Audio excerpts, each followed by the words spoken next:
சாய்ராம், அனைவருக்கும் காலை வணக்கம். இந்த நாள் உங்களுக்கு சிறப்பாமையின் வாழ்த்துக்கள். கேள்வி பதில் புத்தகத்துல பாபா நமக்கு என்ன பதில் சொல்றாருன்ட்டு பார்க்கலாம்.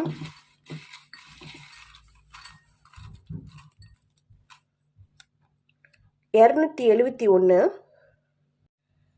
பாபாவின் பதில்: சிறியதாய் உள்ளது என்று எதையும் உதாசீனப்படுத்தாதீர்கள், ஏற்றுக்கொள்ளுங்கள். நீங்கள் ஒருவரால் பாதுகாக்கப்படுவீர்கள். மனதில் எண்ணி இருந்த காரியம் பூர்த்தியாகும், கவலை விலகும் அப்படின்ட்டு பாபா சொல்லியிருக்காரு. என்ன கிடைத்தாலும் சிறியதாக இருந்தாலும் ஏற்றுக்கோங்க. உடனே பாபா நமக்கு எல்லாமே பெருசாக கொடுத்துட மாட்டார். கொஞ்சம் கொஞ்சமாக நம்ம விருப்பங்களையும் எண்ணங்களையும் நிறைவேற்றுவார்.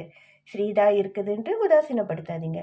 அது மட்டும் இல்லாமல் ஏதாவது தவறாக நடந்தாலும் இது சின்ன விஷயம் தானே அப்படின்ட்டு உதாசீனப்படுத்தாமல் அதை சரி செய்கிறது ரொம்ப ரொம்ப முக்கியமான விஷயம். கவனமாக இருக்கணும்.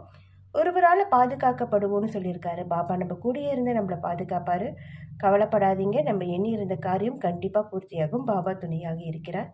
ஓம் ஸ்ரீராம்.